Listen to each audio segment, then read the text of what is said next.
할렐루야. 한 주간 잘 보내셨는지요? 오늘 또 온라인 영상 예배를 드리는 모든 성도님들 한 분 한 분 또 한 가정 위에 주님의 은총이 함께 하시기를 축복합니다. 특별히 우리 교회 학교 학생들이 교회에 나오고 싶고 또 친구들을 만나고 싶고 선생들 보고 싶을 텐데 아마 이제 곧 나오게 되지 않겠습니까? 저는 대구 신천지 사태가 일어났을 때부터 줄곧 지금까지 두 가지의 기본 입장을 가지고 대처하고 있습니다. 하나는 국민의 기본권인 종교의 자유, 예배의 소중함과 또 한 가지는 감염병이라고 하는 이 코로나를 예방하는 방역에 대한 협조, 이 두 가지를 어떻게 균형 있게 가져갈 것인가. 둘 중에 하나의 선택이 아니었습니다. 지금은 감염으로 위험한 시대니까 방역에 협조할 수밖에 없다고 하는 얘기, 그러면서도 예배를 포기할 수 없다고 하는 이 두 가지 갈등과 법민을 가지며 그 기조를 가지고 왔습니다. 물론 일부에서는 그 내용을 거두절미하고 공격을 하기도 했지만 저는 항상 이 두 가지를 품고 있습니다. 시대가 주는 짐이라고 받고 의기소침하거나 두려워하지 않습니다. 제가 잘했다고 어깨가 올라가서 영웅이 되거나 제가 무슨 공격을 당해서 침체되거나 그렇지 않습니다. 목사로서 또 총회장으로서 뚜벅뚜벅 하나님을 실망시키지 않고 정도로 가려고 힘쓰고 있습니다. 저는 오랫동안 하나님 앞에 기도하는 습관이, 저의 기도는 하나님 앞에 묻는 시간이었습니다. 저를 세우신 하나님의 뜻이 무엇인지를 물어보고, 총회가 어디로 가야 될지를 물어보며, 한국교회가 어떻게 해야 될지를 늘 물으면서 한 해를 보냈습니다. 대통령을 면담을 앞두고서 제가 가서 무슨 말을 해야 될지 하나님 앞에 며칠을 물었습니다. 우리 신앙인의 삶이라고 하는 것은 평생을 기도하는 것이고, 기도라고 하는 것은 하나님의 뜻을 묻는 시간입니다. 지난주 교단 시인 한국기독공보 편집국장으로부터 이임 대담을 하겠다는 질문지를 받았습니다. 참 세월이 빨리 가는군요. 지난 1년 소회를 요약해서 담으려고 합니다. 제가 지금 가장 기억에 지난 1년, 아마 제 별명이 코로나 총회장으로 기록될 것 같습니다. 포괄적 차별금지법을 반대한 총회장, 해외 나가지 못한 총회장 등등으로 회자될 것입니다. 지금 이데올로기 과잉 시대입니다. 모든 것을 이념이라고 하는 프레임을 걸고 또 사사시대처럼 각자 자기의 소견을 주장하는 시대입니다. 지도자의 리더십을 인정해 주지 않는 시대이기 때문에 다 똑똑한 시대입니다. 그렇기 때문에 참 어려운 것입니다. 여러분, 지난주에 제가 교회의 힘에 대해서 말씀을 드렸는데, 교회가 가져야 할 힘은 기도의 힘, 믿음의 힘, 사랑, 즉 봉사의 힘이라고 말씀을 드렸습니다. 그 외에도 교회는 진리의 힘, 하나님의 말씀이 주는 시대에 변함이 없는 진리에 사소해야 되는 진리의 힘이라고 하는 것이 있습니다. 그러나 그 진리라고 하는 것도 사랑이라고 하는 것이 받쳐지지 않으면 별로 빛을 발할 수가 없는 겁니다. 에베소 교회 주님께서 말씀하시기를 네가 진리를 지켰지만 첫사랑을 버렸으니 첫사랑을 회복하라고 말씀을 하셨습니다. 교회는 멀리 보고 진리의 공동체요, 기도의 공동체요, 예배 공동체, 선교의 공동체가 되어야 하지만은 사랑의 공동체, 섬김의 공동체가 되어야 합니다. 지역사회와 약자를 사랑으로 섬기는 교회, 이웃과 함께하는 교회가 되어야 합니다.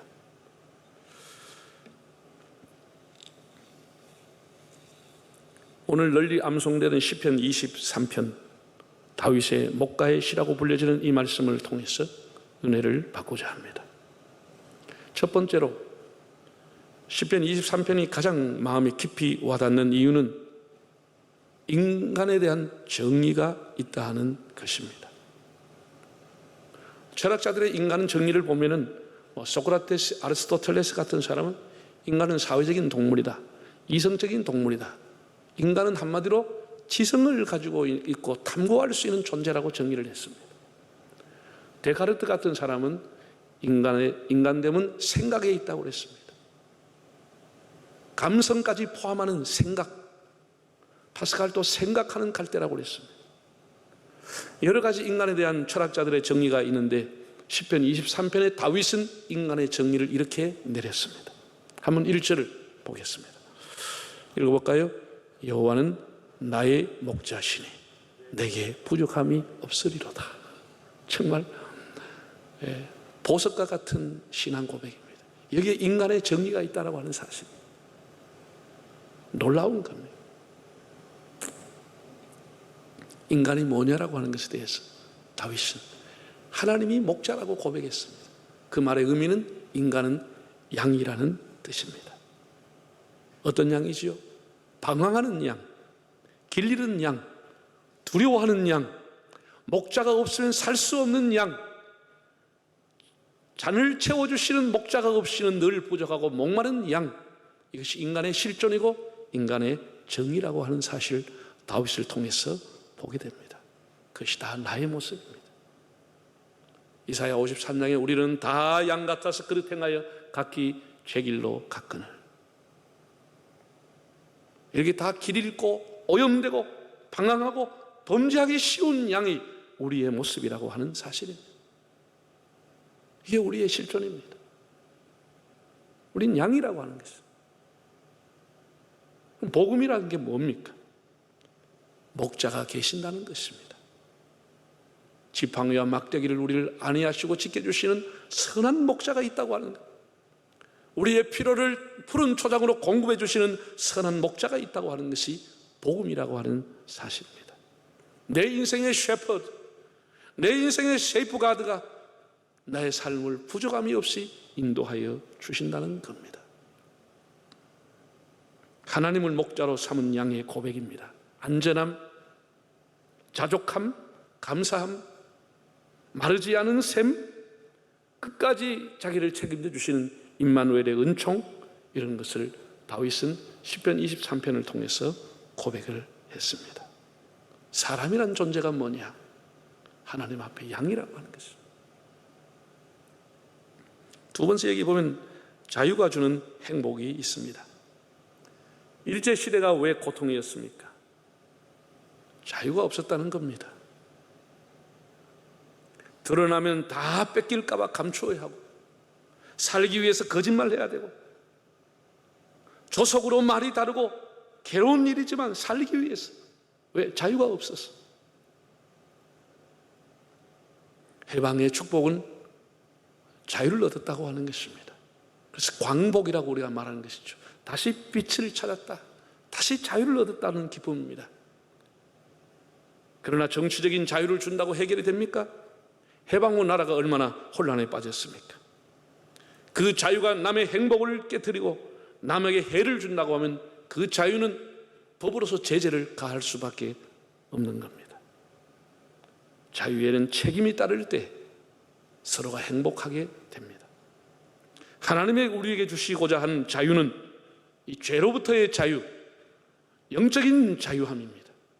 다시는 종의 멍에를 매지 않는, 다시는 죄의 멍에를 매지 않는 자유인 것입니다. 출애굽의 목적은 정치적인 자유, 바로의 통치의 해방이 그 목적이 아니라 하나님이 주시는, 하나님을 섬기는 자유, 하나님을 마음껏 제사하고 예배하는 자유를 그들에게 주시기 위함이었습니다. 예수님께 사람들은 이스라엘을 언제 회복하시겠느냐고 질문했습니다. 그들의 요구한 것은 정치적인 자유였습니다. 그러나 예수님은 그렇지 않다라고 말씀했습니다. 진리가 주이는 자유를 얻으라. 네가 진리를 알지니 진리 안에서 자유하게 될 것이라고 말씀했습니다. 죄 사함으로부터 오는 자유, 진리가 주는 자유를 누릴 것을 말씀했습니다. 오늘 본문에서는 하나님을 목자로 섬기면서 얻은 자유를 다윗은 이렇게 찬양을 했습니다. 먼저는 탐심으로부터 그는 자유롭다라고 찬양을 했습니다. 사람이 왜 탐심을 가질까요? 미래를 모르고 또 미래에 대한 보장이 없기 때문입니다. 그래서 젊음이 있는 동안에, 힘 있는 동안에, 좋은 자리에 있는 동안에 그러면서 탐심이 발동하게 되는 겁니다. 그 좋은 시간에 있는 시간은 제한되어 있고 짧기 때문에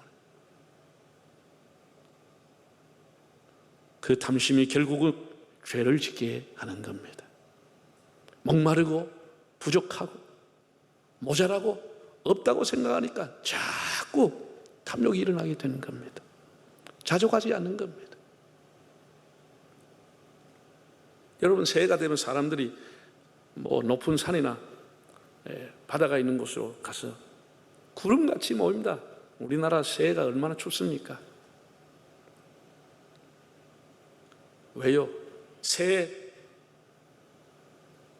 처음으로 떠오르는 그 태양 앞에 소원을 빌렸고, 높은 산에서 태양을 보고, 바다 가까이에서 그 태양이 올라오는 것을 보고 소원을 빌려고 가는 겁니다.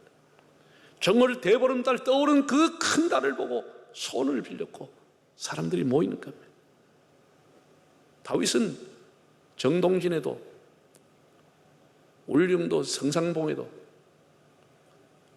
포항 호미곶도 가지 않았습니다. 그에게는 탐욕이 없었습니다.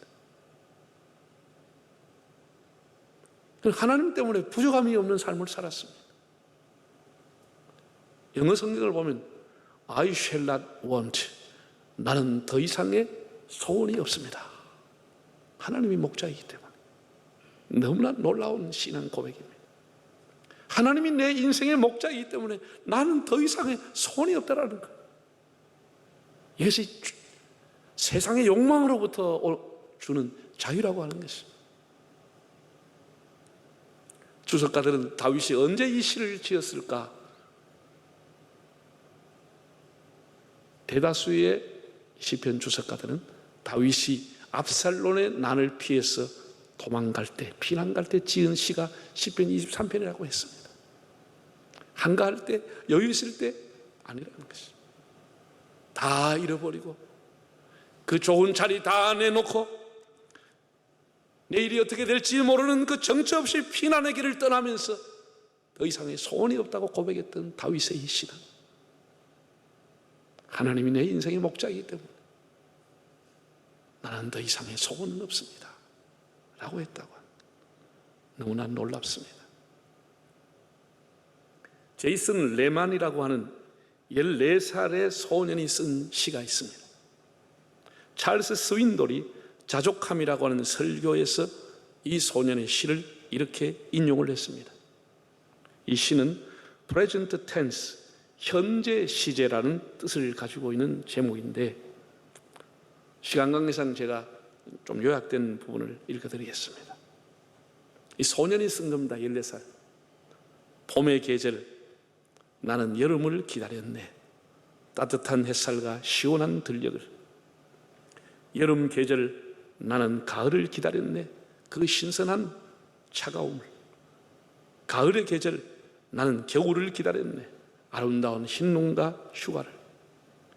겨울의 계절, 나는 봄을 기다렸네. 그 따뜻함을.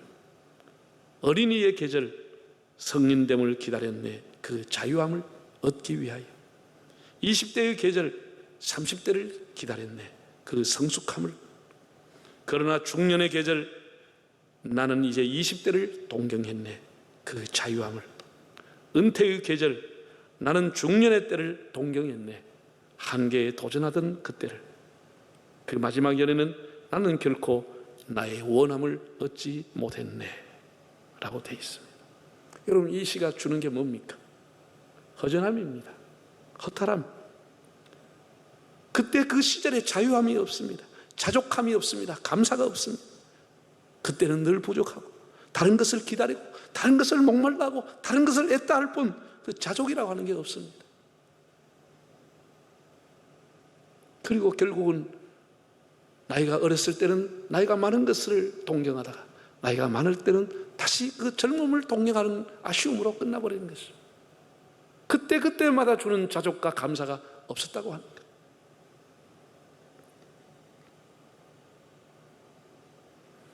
그러면 자족하고 만족하고 감사하는 다윗은 다 갖추었습니까? 다 있었습니까? 사람이 얼마나 소유해야 만족할 수 있겠습니까? 신앙이라고 하는 것은 환경의 지배를 받는 것이 아닙니다. 물론 우리가 지금도 일시적이지만 이 교회당에 현장 교회에 나와서 예배 드리지를 못하고 가정에서 영상으로 드리고 있습니다. 중요한 것은 환경보다 우리의 마음입니다. 착한 양은 단순합니다. 착한 양은 자족합니다. 착한 양은 다 부족해도 하나님으로 족한 겁니다. 하나님이 나의 목자라고 하는 이 대전제, 이것이 우리 모든 탐심으로부터 우리를 자유하게 하는 것입니다. 하나님이 당신의 목자이십니까?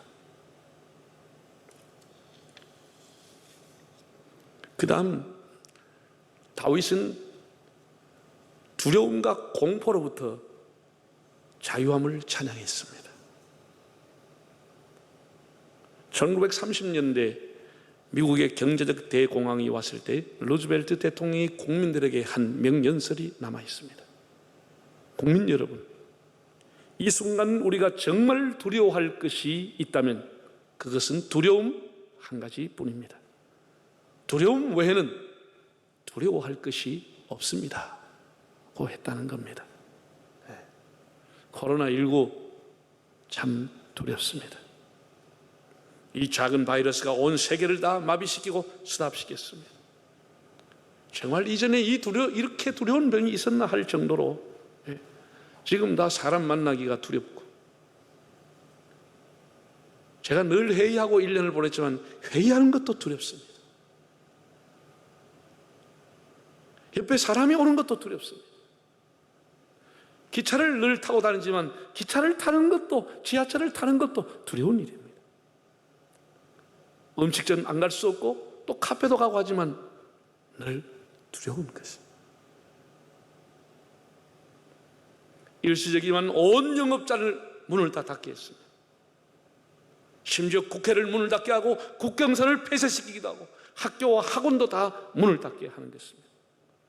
교회도 현장 예배를 못 드리게 하고 문을 닫게 하는 것이 코로나라고 하는 것입니다. 법당이나 성당은 아예 몇 개월째 문을 닫아버렸습니다.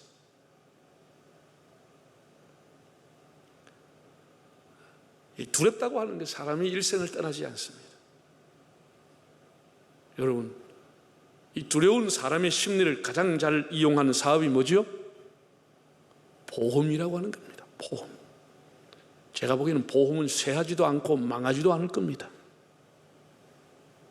과학이 발달할수록 사람은 더 두려움 속에서 사니까, 더 대형 사고가 일어나니까, 건강 잃을까 봐, 재산 잃을까 봐, 집 불날까 봐, 산업 현장에 떨어져 다칠까 봐, 피아노를 치는 피아니스트 손가락 다칠까 봐, 축구하는 사람은 발가락 다칠까 봐, 교통사고 날까 봐, 그 좋은 차를 가지고도 다 보험 들고, 죽을까 봐, 치매 걸릴까 봐, 전부가 불안한 심리, 두려워하는 심리 때문에 크고 작은 보험에 들게 되는 겁니다.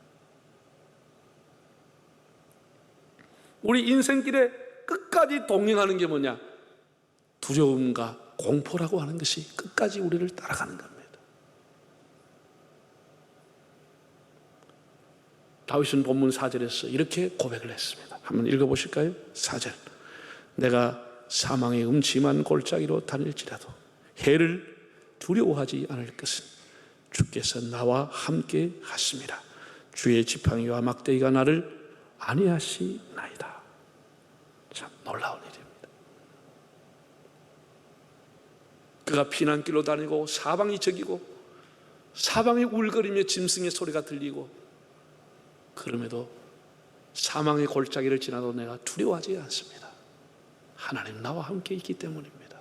나의 목자가 나와 함께 있다는 것입니다.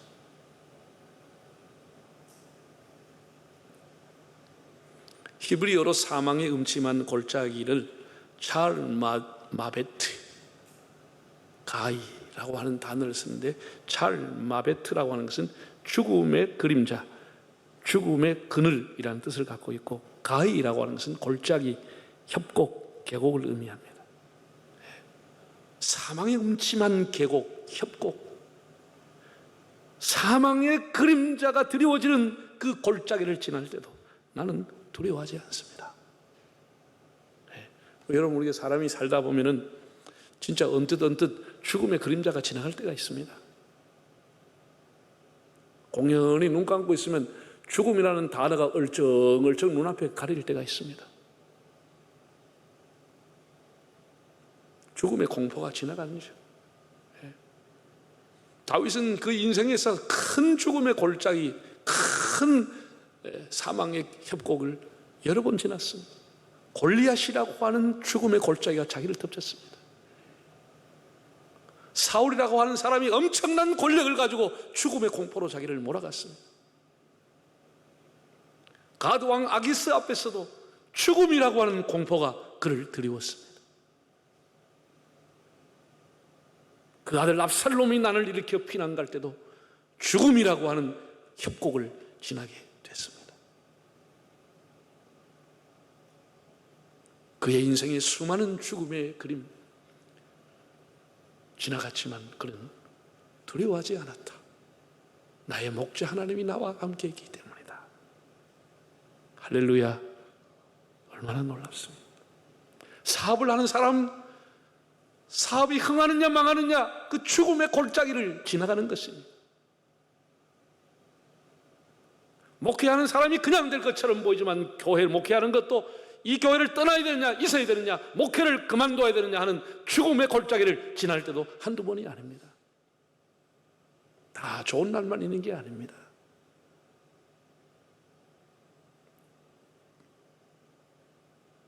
지금 한국교회는 죽음의 골짜기를 지나가고 있습니다.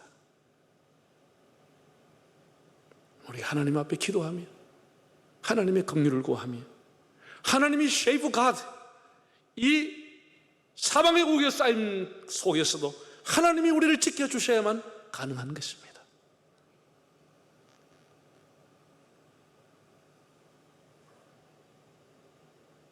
하나님, 여러분, 우리 인생의 목자가 되시는 줄 믿습니다. 하나님, 우리 한국교회의 목자가 되셔서 지금까지 우리를 인도해 왔습니다. 저는 두려워하지 않습니다.